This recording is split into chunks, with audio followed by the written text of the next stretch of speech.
Bonjour à toute la communauté Tronic Aventure. Dans cet épisode, je vais vous présenter ce petit module d'alimentation UPS. C'est un module qui permet de protéger vos montages contre les coupures de courant. Donc quand il y a du courant, de toute façon on vient se brancher ici sur une prise USB-C 5 volts, avec en amont un transfo de 130 volts. Donc quand il y a du courant, il n'y a pas de souci, on a du 5 volts ici, on récupère sur la sortie ici du 5 volts pour alimenter notre montage. Mais comme on a dessous des accus Li-ion, eh bien, en cas de coupure de courant, ici on n'aura plus de courant qui arrivera, eh bien automatiquement ce sont les accus Li-ion qui vont prendre le relais pour garder du 5 volts sur la sortie, ce qui fait que votre montage ne se rendra compte de rien du tout. Et quand le courant reviendra, eh bien automatiquement il va rebasculer sur le courant qui arrive en entrée et il en profitera pour recharger les accus Li-ion qui se sont déchargés pendant le temps de la panne de courant. Ce petit module d'alimentation s'appelle UPS, comme on le voit à droite, UPS+, UPS-, parce que UPS, ça veut dire Uninterrupted Power Supply. Donc, en gros, alimentation ininterrompue. Ce petit module d'alim, typiquement, il me servira pour cette station météo avec barographe, parce que, par exemple, dernièrement, j'ai eu une panne de courant qui a duré 3 minutes. Du coup, j'ai perdu tout l'historique du barographe sur 48 heures. Alors que s'il avait été alimenté par ce module UPS, c'est les accus Li-ion qui auraient pris le relais pendant la panne de courant, ce qui fait que je n'aurais perdu aucune donnée. Après, quand le courant revenait, tout aurait continué comme si de rien n'était. Ce module, je l'ai acheté sur eBay, alors il coûte à peu près moins de 7 €. Et je veux remercier beaucoup Valérie Marzelin parce que c'est lui qui me l'a fait découvrir. Il en a justement mis un sur sa station météo qui comporte plein de data en historique. Maintenant, on va regarder de près comment il se présente et comment s'en servir. Quand on le reçoit, il est comme ça. Il y a juste ça, il n'y a pas les accus et il n'y a pas de cordon. Donc ça c'est le dessus avec la partie électronique et le dessous. Alors sur le dessous, c'est là qu'on viendra mettre deux accus Li-ion et la polarité est indiquée. Sur la gauche, on a le plus, sur la droite, on a le moins. Les deux accus seront branchés en parallèle. Je reviens sur le dessus du module. À gauche, c'est là qu'on aura l'entrée in en 5 volts, soit à travers cette prise USB-C, soit à travers deux petits plots sur lesquels on pourra venir souder des fils. La polarité est indiquée, ici c'est le plus du 5 volts et ici le moins du 5 volts. Et sur la droite du module, on aura la sortie UPS. Alors j'ai mesuré, je trouve exactement du 4,95 volts, donc c'est correct, c'est quasiment du 5 volts. Et donc c'est là qu'on viendra souder nos fils de sortie. On aura ici le plot UPS+ pour le plus 5 volts et ici le plot UPS- pour le ground. Alors peut-être que vous allez remarquer qu'ici, il y a un petit problème. Eh bien, effectivement, il y avait un condensateur qui s'est arraché pendant le transport. Je vous le montre, il est ici. Donc il s'est complètement empêté pendant le transport. Donc j'ai demandé à Valérie Marzelin si c'était gênant. Et a priori, je devrais pouvoir quand même me servir de ce module UPS sans ce condensateur. Ce sont des condensateurs de filtrage qui se retrouvent sur la sortie. Les deux sont en parallèle pour baisser l'ESR. Donc là, vu que j'en ai plus qu'un, j'aurai une capacité 2 fois plus faible et un ESR logiquement plus élevé. Mais bon, d'après Valérie, ça devrait pas être trop gênant qu'il manque ce condensateur-là. J'ai contacté le vendeur sur eBay pour lui signaler la casse. Normalement, il m'en renvoie un autre en remplacement, donc j'espère que je vais le recevoir. Sur la plaque, il y a 3 LED.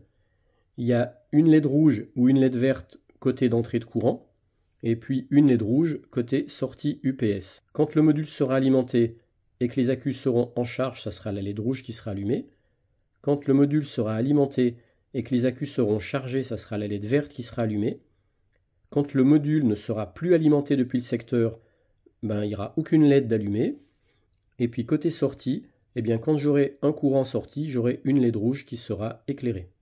Quand le module sera alimenté, par exemple ici avec cette prise USB-C, il va à la fois délivrer du 5 volts en sortie ici, mais en même temps, via son BMS, il va assurer la recharge des accus Li-ion qui sont sous la plaquette dans le boîtier.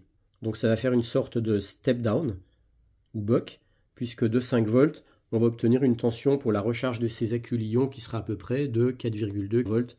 Mais par contre, quand le module ne sera plus alimenté, par exemple en cas de panne de courant, et que ce seront les accus Li-ion qui prendront le relais, comme les accus Li-ion ont une tension nominale de à peu près 4,2 volts et qui sont en parallèle, le bloc d'accus Li-ion va fournir du 4,2 volts à peu près. Pour obtenir du 5 volts en sortie, exactement 4,95 ce que j'ai trouvé avec mon voltmètre, on aura un petit module step-up ou boost converter pour de 4,2 volts obtenir en sortie du 5 volts. Donc cette plaquette contient à la fois un BMS, un step-up, un step-down. Je vais en rester là sur cette partie carte électronique parce que je ne suis vraiment pas assez expert pour tout vous expliquer. Mais par contre, si ça vous intéresse, je pense que Valérie Marzelin va faire une vidéo sur chacun des composants en plusieurs épisodes, ou alors peut-être une vidéo qui expliquera le fonctionnement de tous les composants de cette plaquette. Dès qu'il aura fait ces vidéos, je récupérerai les liens et je les mettrai dans le descriptif de ma vidéo. Maintenant, regardons concrètement comment on fait pour s'en servir. Alors la première chose à faire, c'est de se procurer un câble USB comme ça, donc un câble USB-A côté transfo, et puis USB-C côté module d'alimentation. Comme je l'ai dit tout à l'heure, on n'est pas obligé de se servir d'un câble USB-C, on peut venir ici amener du 5 volts via deux fils qu'on viendra souder sur les petits plots, le plus du 5 volts et le moins. Ensuite, il faudra se procurer deux accus Li-ion de même capacité. Ces accus Li-ion seront branchés en parallèle. Donc attention, avant de les insérer dans le boîtier, voilà, avant de les mettre là-dedans, il faudra s'assurer qu'ils soient tous les deux à la même tension. C'est beaucoup plus prudent, parce que sinon ça peut vraiment les endommager s'il y en a un qui a une charge beaucoup plus élevée que l'autre. Donc ce que je vous conseille de faire, c'est tout d'abord de en recharger qu'un seul, d'en mettre qu'un seul dans le boîtier, le brancher sur le 5 volts, aller jusqu'au bout de la charge. Une fois qu'il est chargé, on l'enlève, on met le deuxième, on fait la même manip de charge, et une fois que les deux sont chargés, ils auront la même tension, et à ce moment-là, on pourra venir les insérer dans le boîtier du module. Allez, on regarde concrètement ce qui se passe quand on le met sous tension. Là, je l'ai branché, je vais venir mettre ici le jus, hop, voilà. Donc là, pour l'instant, je n'ai pas mis d'accu. On voit que j'ai une LED verte qui indique que l'entrée est bien sous tension, et qu'il n'y a pas de charge, c'est logique parce qu'il n'y a pas d'accu. Et à droite, au niveau de la sortie, j'ai une LED rouge qui indique que j'ai bien du 5 volts en sortie.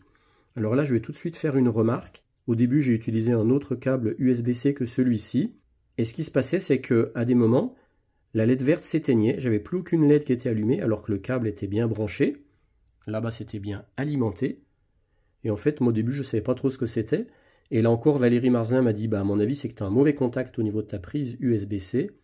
Et effectivement, des fois, rien qu'en tapotant comme ça sur la table, ça me faisait clignoter ma LED, tantôt allumée, tantôt éteinte. Donc sachez que si quand c'est branché, vous n'avez aucune LED qui s'allume, c'est pas normal. Ça veut dire que soit votre cordon est défectueux, soit il y a un mauvais contact. Mais normalement, à partir du moment où on a bien du courant fourni ici sur la prise USB-C, on doit forcément avoir une LED allumée, soit la verte, soit la rouge. Donc je rappelle, la verte, c'est soit quand les accus sont chargés, en pleine charge, soit quand il n'y a pas d'accu. Maintenant, je vais rajouter les deux accus Li-ion en respectant bien la polarité. Voilà, ils sont insérés. Par contre, quand vous les insérez, faites gaffe. C'est un peu dur pour les faire rentrer et du coup, faites gaffe de ne rien casser parce qu'il faut forcer un petit peu. Et du coup, il faut rien casser sur la partie du dessus de la plaquette. Donc là, on voit que la LED verte reste allumée. Donc ça veut dire que mes accus, ils sont pleins. Donc c'est bon. Sur la sortie, je suis venu brancher un voltmètre. Et on voit qu'effectivement, la tension trouvée, elle est de 4,95 volts, donc très près du 5 volts. Et maintenant, on va regarder ce qui se passe quand je coupe l'alimentation. Hop. Donc là, ça va s'éteindre, il faut le temps que ça se décharge là-bas. Donc là, ça va s'éteindre. Il faut un petit temps, voilà, là c'est éteint. Et là, regardez, j'ai toujours 4,95 volts, parce que automatiquement, ce sont les accus qui ont pris le relais avec le step-up, qui monte la tension de 4,2 à 4,95 volts. Maintenant, je vais remettre sous tension. Hop, voilà. Et là, maintenant, vous voyez, c'est une LED rouge qui s'allume ici en entrée, qui indique que l'entrée est bien alimentée en courant en tension, et que en plus, le module, maintenant, il est en train de recharger les accus. Mais en même temps, j'ai bien toujours du 4,95 volts sur la sortie. Donc, comme vous le voyez, ça se fait tout seul. Et en cas de panne de courant, votre montage ne sentira rien, parce qu'il restera alimenté comme si c'était rien passé. Maintenant, il ne me reste plus qu'à gérer la partie sortie pour la relier par exemple à un Arduino. Donc là, j'ai pris un câble USB-A, USB-B. L'USB-B, c'est la partie là qui rentre dans la prise ici de l'Arduino Uno. Donc j'ai coupé la partie USB-A. J'ai récupéré les deux fils parce qu'il y a 4 fils. Donc c'est le rouge et le noir qui servent pour l'alimentation en sortie ici. Donc je vais venir souder les deux fils là. Je pourrais alimenter ma carte Arduino Uno avec ce câble. Mais bien sûr, avant de faire mes soudures, je vais enlever la prise pour que sur l'entrée je n'ai plus de courant. Et je vais également enlever les deux accus Li-ion pour être certain qu'en sortie, je n'ai plus aucune tension. Voilà, pour l'instant j'ai fait comme ça. Par contre, je pense que je ne vais pas y laisser très longtemps dans cet état-là parce que ça me semble pas très sécure. J'ai peur que mes fils se coupent et que ça fasse un court-jus. Mais bon, voilà, c'était pour vous montrer. Donc là, la carte Arduino Uno, elle est bien alimentée. Et puis si en même temps on voit que les accus sont en train de se recharger, et si je coupe l'alimentation ici, hop, on va attendre un petit peu que ça s'éteigne. Voilà, là c'est éteint. Et on voit que l'Arduino il continue de tourner. Cette fois il est sur les accus. Et quand j'ai plus de jus ici et que ce sont les accus qui ont pris le relais pour faire tourner le montage, je pense qu'au niveau autonomie, on a pas mal de temps. Parce que là j'ai deux accus Li-ion en parallèle de chacun à peu près 2200 mAh. Donc j'ai un accu équivalent de 4400 mAh. Vu que mes montages ne vont jamais consommer beaucoup, je dois donc avoir une assez bonne autonomie en cas de panne de courant. Allez, maintenant je vais remettre le jus. On voit que c'est la LED rouge qui s'allume. Donc j'ai bien l'entrée qui est sous tension. Et vu que c'est la LED rouge qui est allumée, ça veut dire que les accus sont en train de se recharger. Et quand les accus seront complètement rechargés, ça sera la LED verte qui s'allumera ici. Pour vous montrer que n'importe quel montage marche très bien, même quand le module UPS n'est plus alimenté. Là, il est alimenté, le montage fonctionne. Je vais couper l'alimentation ici. Voilà, on voit que le signal n'est plus le même, mais qui continue de tourner. Et on voit que mon antenne, petit à petit, elle se décharge. Et je n'ai plus la pollution du 50 Hz. Parce que je ne suis plus du tout relié au secteur. Je suis en alimentation courant continu des accus. Normalement, même ce signal-là devrait s'arrêter au bout d'un petit moment. Alors, je ne sais pas pourquoi il faut un certain temps pour que mon antenne se décharge complètement. Et voilà. Mais le dispositif fonctionne quand même, parce que voilà, si j'approche, hop, je crée un champ et ça capte. Voici maintenant quelques précisions techniques importantes. Le mien, il a une tension de sortie en 5 volts. Alors, on peut peut-être changer sa tension de sortie en modifiant les résistances du pont diviseur. Mais sinon, sur eBay, j'ai cru voir qu'il existait des mêmes modules UPS avec des versions de sortie en 5 volts, 9 volts ou 12 volts. Donc le mien, je rappelle, il est en 5 volts avec un courant maximum de sortie de 3 ampères puisqu'il est donné pour une puissance de 15 watts. Il serait protégé contre les décharges profondes des accus Li-ion. Normalement, il ne faut jamais descendre en dessous de 2,5 volts. Sinon, il y aura un risque d'incendie. Donc ça, c'est très important.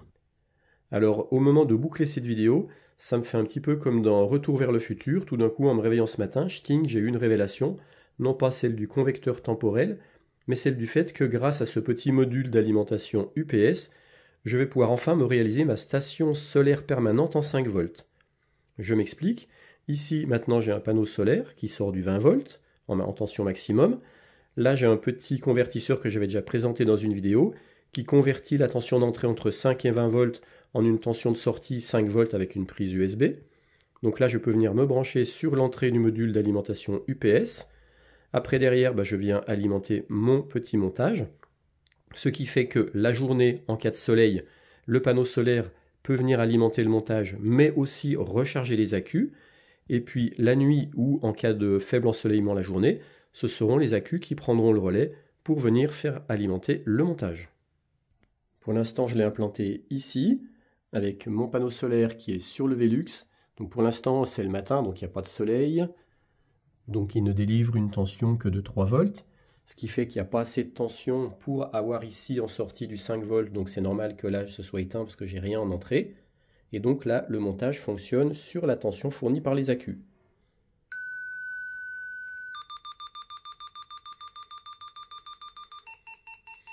Donc là, j'ai plus qu'à attendre que le soleil se lève pour voir comment le montage fonctionnera quand le panneau solaire alimentera suffisamment le module ici. Alors maintenant, le soleil n'est pas encore directement sur le panneau solaire, mais j'ai suffisamment de... Là, j'ai 5 volts. J'ai suffisamment de courant et de tension pour que maintenant, mon module UPS soit alimenté via le solaire. Puisqu'on voit que la LED verte est allumée, donc les accus sont déjà chargés. Et ce qui fait que le montage maintenant, il tourne bien directement, uniquement sur l'alimentation fournie par le panneau solaire.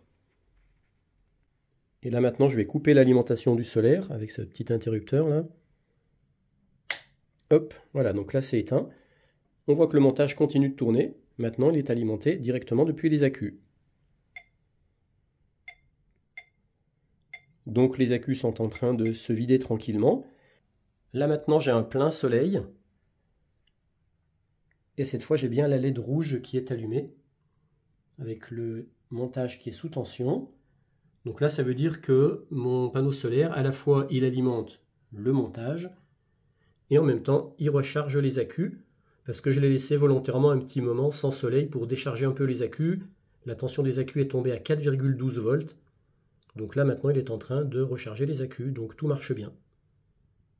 Alors pour ceux qui voudraient se refaire ce montage solaire, moi j'utilise un panneau solaire d'une puissance maximum de 20 watts, comme on le voit ici. Puissance max 20 watts.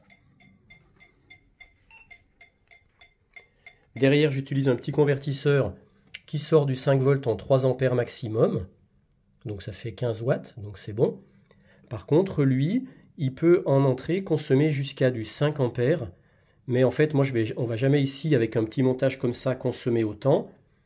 Puisque les 5 ampères vont être utilisés au maximum à 1 ampère pour recharger les accus.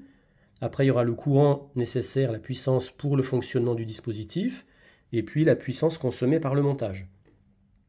Donc on va dire que moi, dans cette configuration-là, en entrée, j'aurai rarement besoin de plus de 1,5 ampères. Donc mon petit convertisseur là en 3 ampères, il sera largement suffisant pour faire le job.